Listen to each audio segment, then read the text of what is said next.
Hi, everyone. Welcome to our research presentation on exploring social support for transgender and gender nonconforming youth. My name is Vinson. My pronouns are they, or you can call me Vin. My name is Jace, and I use they, them pronouns, and we are both research assistants under Principal Investigator and Faculty Advisor, Dr. Robert Marks. So our background for this research study is that we looked at other research studies, and we've noticed that a lot of the other studies found that transgender and gender nonconforming youth are at a greater risk for negative outcomes, such as higher rates of depression, attempted suicide, and substance use. So with the pandemic and COVID-19 reshaping life and the general landscape of things, little is really known about transgender youth and how they access support systems, both online and offline during the pandemic. So we designed our study around this research question. In what ways did transgender and gender nonconforming youth support systems change during the time from pre-pandemic to during pandemic? So our methods for this project is that we administered a survey to transgender and gender nonconforming youth ages 13 to 25 across the US.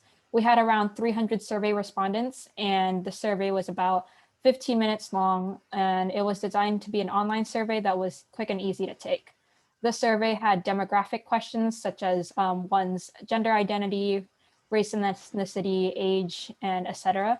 And we also had questions asking about online and offline support systems, including people who are a part of youth support systems, what type of support they would reach out to these individuals for, and before the pandemic and during COVID-19 as well. We had a lot of closed-ended questions for these topics, and we also had 2 open-ended responses so youth could share their perspectives.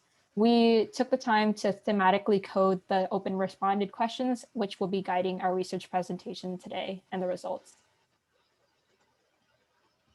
So, some preliminary results and findings from this research that we've been doing has found that some transgender and gender nonconforming youth are in a place where they want to find new support systems and haven't found that yet.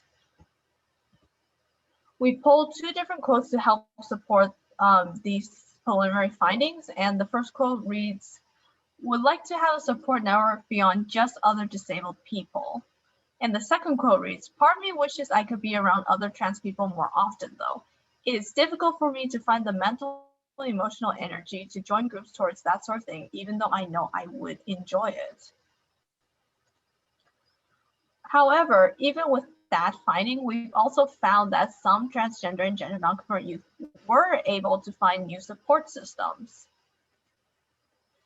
Again, we pulled 2 quotes to help support this. The first quote reads, "I didn't have very much support pre-COVID because I haven't yet met the people who currently support me."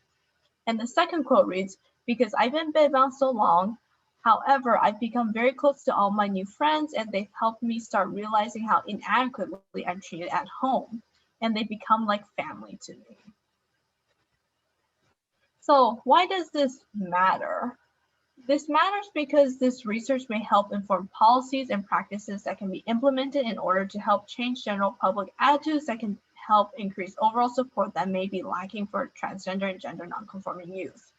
The right to feel safe and supported is integral to improving the lives of transgender and gender nonconforming youth. Thank you so much for your curiosity about our preliminary findings on our research surrounding exploring social support for transgender and gender nonconforming youth.